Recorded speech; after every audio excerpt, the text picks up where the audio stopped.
지금부터 내가 해주는 얘기 들어주겠니? 할렐루야. 2월 21일 월요일 새벽입니다. 주님이 주신 땅으로 찬양하겠습니다.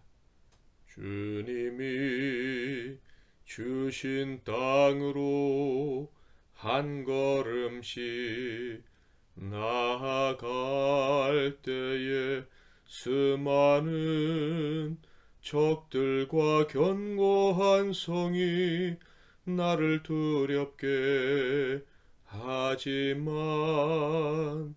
주님을 신뢰함으로 주님을 의지함으로 주님이 주시는 담대함으로 큰 소리 외치며 나아가네.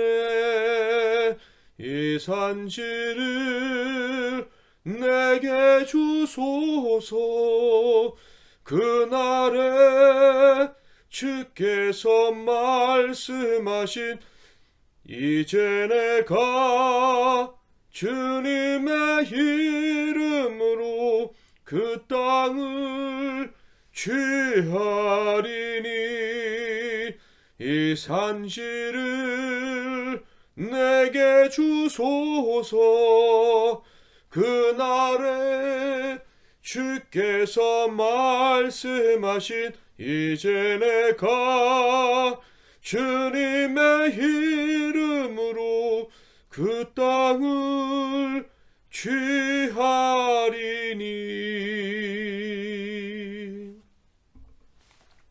오늘 하나님께서 주는 은혜의 말씀은 구약성경 민수기 14장 20절에서 24절 말씀이 되겠습니다.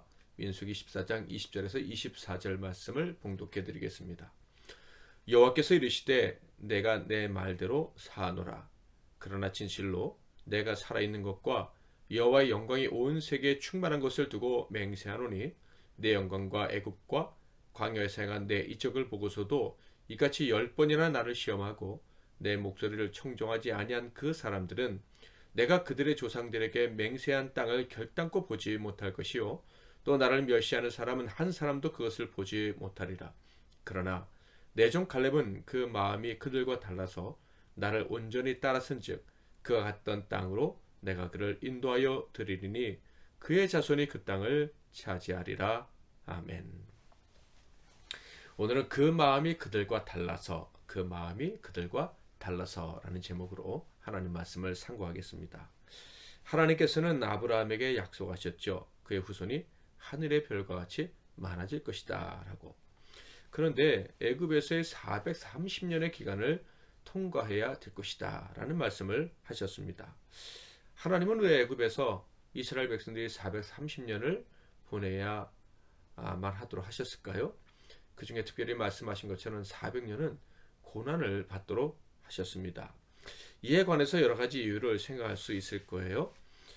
이스라엘 백성들의 믿음과 혈통, 그것이 가나안에서의 우상 숭배자들과 섞이지 않게 하시려고, 즉 순수성을 유지하게 하시려고 그렇게 하셨다라는 것을 생각해 볼 수 있고요. 또 애굽에서 나올 때 큰 부자가 되어서 나왔다 그랬죠. 애굽의 부를 요청했고 그것을 다 받아서 귀한 것들을 받아서 나오게 하셨다. 그래서 처음부터 아주 든든한 국가가 되게 하시려고 하셨다라는 것을 생각해 볼 수 있습니다. 한마디로 그들을 강하게 하시려고, 아니 그들이 강한 민족이라는 것을 알게 하시려고 이 과정을 허락해 주셨다라는 것을 생각해 볼 수가 있겠죠.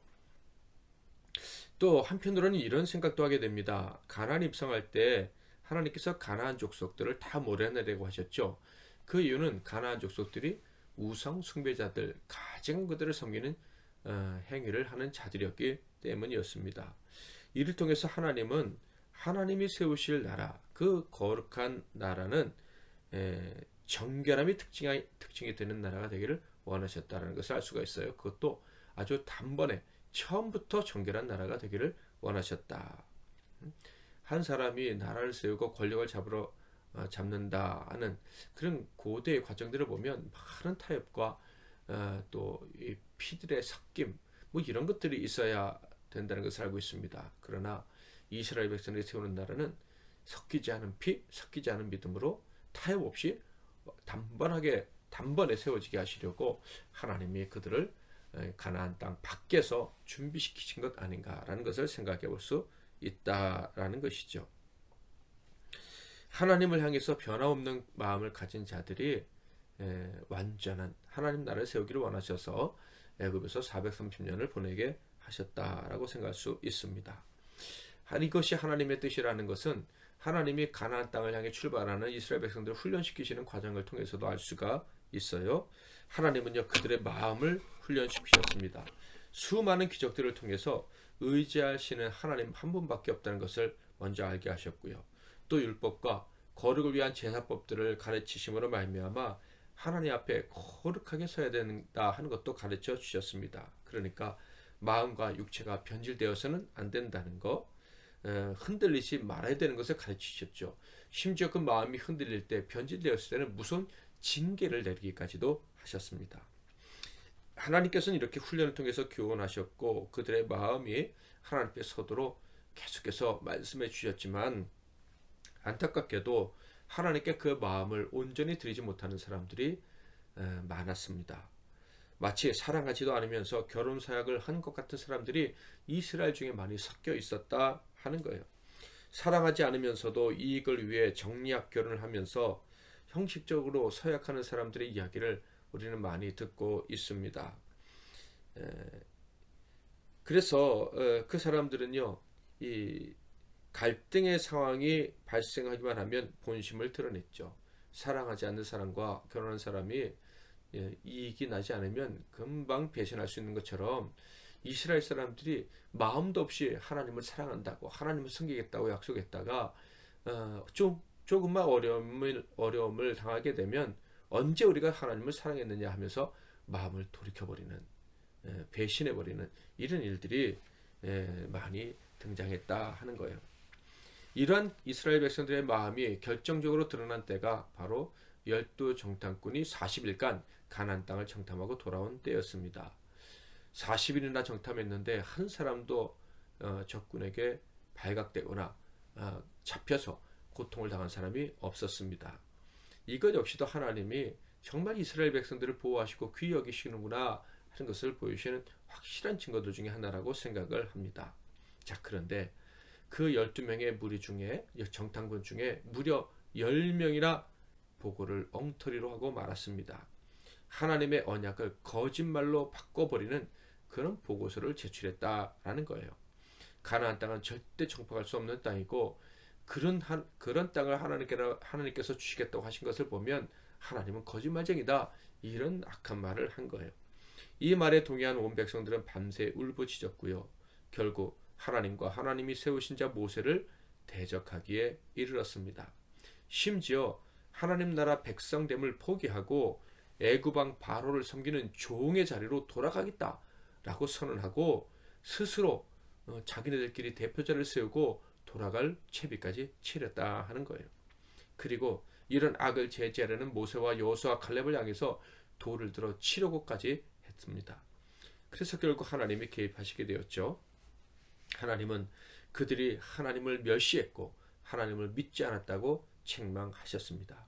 그리고 그들을 향해 무서운 재앙을 선언하셨는데 모세의 중재로 그 무서운 재앙으로 죽음을 당할 위기에서 이스라엘 백성들은 간신히 벗어나게 되었죠. 그것이 14장 20절 말씀입니다. 여호와께서 이르시되 내가 내 말대로 사노라. 자, 그런데 하나님께서 하나님을 대적한 그들의 죄를 용서하시고 죽음을 면하게 하셨지만 더 이상 복을 주실 수는 없으셨습니다. 즉 그들의 상태 그대로 가나안 땅에 들어갈 것을 허락하실 수는 없으셨다 하는 거예요. 하나님 나라의 변질된 마음을 가진 자, 거룩하지 않은 자, 믿음을 가진 자가 들어가게 하실 수는 없으셨다. 가나안 사람들과 다를 바 없는 세속주의자들, 정결한 마음과 믿음이 없는 자들을 들어보내셔서 하나님 나라를 세우실 수는 없으셨다 하는 거예요. 그래서 다음과 같은 아주 분명하고 확고한 결정을 내리셔서 통보하셨습니다. 첫 번째 결정은요, 원망한 자들, 그들은 당장의 형벌을 피하긴 하겠지만 절대로 가나안에 들어가지는 못할 것이다 하는 거예요. 악한 마음으로 하나님을 대적하고 그 대적하는 자들에게 동조한 사람들, 곧 하나님을 향한 정결한 믿음을 갖지 못한 사람들에겐 약속의 땅이 영원히 허락되지 않을 것이다 라는 말씀이에요. 그것이 14장 21절에서 23절에 나오죠. 그러나 진실로 내가 살아있는 것과 여호와의 영광이 온 세계에 충만한 것을 두고 맹세하노니 내 영광과 애국과 광야에서 행한 내 이적을 보고서도 이같이 10번이나 나를 시험하고 내 목소리를 청종하지 아니한 그 사람들은 내가 그들의 조상들에게 맹세한 땅을 결단코 보지 못할 것이요 또 나를 멸시하는 사람은 한 사람도 그것을 보지 못하리라. 놀랍게도 이 사람들은 애굽에서 출발하고 가나안 땅으로 향하기를 시작한 지 채 2년도 되지 않아서 하나님을 10번이나 배신했었다라는 것을 하나님이 말씀을 하십니다. 그래서 그들은 죽지 않기는 하겠지만 모세의 기도로 죽지는 않겠지만 광야에서 40년 기간을 보내야 한다라고 하나님이 말씀하셨죠. 33절에서 34절 너희의 자녀들은 너희 반역한 죄를 지고 너희의 시체가 광야에서 소멸되기까지 40년을 광야에서 방황하는 자가 되리라. 너희는 그 땅을 정탐한 날수인 40일의 하루를 1년으로 쳐서 그 40년간 너희의 죄악을 담당할지니 너희는 그제서야 내가 싫어하면 어떻게 되는지를 알리라 하셨다 하라. 40일의 정탐 기간 동안 곧 하나님이 주신 약속이 얼마나 대단한지 깨닫고 소망을 갖기를 원하셔서 정탐꾼을 파송했던 그 기간에 그들은 약속에 대한 확신과 소망을 갖는 대신에 절망했고 원망까지 했습니다. 그래서 하나님은 그 40일에 1년을 곱해서 그 40년이란 기간 동안 광야에서 헤매다가 소멸하게 될 것이다. 너희 유아들은 너희 성인들이 결국 광야에서 소멸되는 것을 다 지켜보게 될 것이다 라는 말씀을 하셨어요. 이렇게 광야에서 소멸될 운명을 받은 사람들, 그들은 자신들의 마음을 책임져야 될 나이 20살을 넘긴 사람들이었습니다. 그것이 29절에서 30절에 나왔죠. 너희 시체가 이 광야에 엎드려질 것이라. 너희 중에서 20세 이상으로 계수된 자, 곧 나를 원망한 자 전부가 여분의 아들 갈렙과 눈의 아들 여호수아 외에는 내가 맹세하여 너희에게 살게 하리라 한 땅에 결단코 들어가지 못하리라. 여호수아와 갈렙 그리고 당시에 유아였던 어린이들을 제외하고는 아무도 가나안에 입성할 수 없다고 말씀을 하신 것입니다. 자, 그렇다면 여기서 성인이었던 그럼에도 불구하고 가나안에 들어갈 수 있었던 여호수아와 갈렙의 특징이 무엇일까? 그들은 어떻게 가나안에 들어갈 기회를 잡게 되었을까라는 것을 생각해 보기를 원합니다. 당연히 겉으로는 그들이 믿음으로 보고를 했기 때문이죠. 하나님께서 약속하신 땅을 볼 때 소망을 가졌던 것입니다. 다른 정탐꾼들과 마찬가지로 그 땅에 거인족과 발달된 군대가 있는 것을 보았죠. 그러나 그들은 그 모든 것보다 하나님의 언약과 그 능력이 더 크다고 믿었습니다. 자신에게 주신 은혜, 이스라엘, 곧 하나님과 교회로 이긴 자라는 그 이름의 그 영광이 얼마나 크게 깃들어 있는지를 기억하고 있지 않았다라는 거예요. 하나님이 주신 이스라엘이라는 이름으로 애굽의 군대도 이겼다는 것을 그들은 알고 있었습니다. 기억하고 있었던 거예요. 자, 그런데 하나님은요, 이렇게 바르게 정탐하고 믿음으로 보고한 그들을 너희들이 바르게 정탐하고 바르게 보고했기 때문에 가나안 땅에 들어갈 수 있다라고 말씀을 하지 않으시고 다른 표현으로 그들의 의로 그들이 천국과 가나안에 들어갈 수 있는 자격에 대한 평가를 내려주셨습니다. 자, 그들이 가나안에 들어갈 자격이 있다는 것을 어떻게 표현해 주셨을까요? 민수기 14장 24절 그러나 내 종 갈렙은 그 마음이 그들과 달라서 나를 온전히 따랐은즉 그가 갔던 땅으로 내가 그를 인도하여 드리리니 그의 자손이 그 땅을 차지하리라. 그 이유는 바로 원망한 백성들과는 그 마음이 달랐기 때문이다 라는 것입니다. 그러니까 마음이 달랐기 때문에 그들은 가나안 땅에 들어갈 수 있다고 하신 것인데 바로 그들에게는 하나님이 기뻐하시는 마음이 있었다라는 것이겠죠. 곧 하나님이 원하시는 정결한 마음, 정결한 믿음, 변치 않는 마음이 있었다라는 것입니다. 많은 사람들이 이런 이야기를 합니다. 저 사람은 돈을 보고 결혼했어. 저 사람은 상대방의 배경을 보고 결혼했어. 이 말을 듣는 사람이라면 어쩌면 세상적으로 볼 때는 성공 가도를 달랠 가능성이 높다고 할 수 있겠죠. 그런데 사람들이 그에 대한 평가가 정말 사실이라면 그는 불행한 사람일 것이다 라는 저는 생각합니다. 인간의 가치가 떨어지는 사람처럼 느껴집니다. 왜? 가장 가까운 사람이어야 될 아내조차도 진심으로 사랑할 수 없는 자일 수 있기 때문이죠.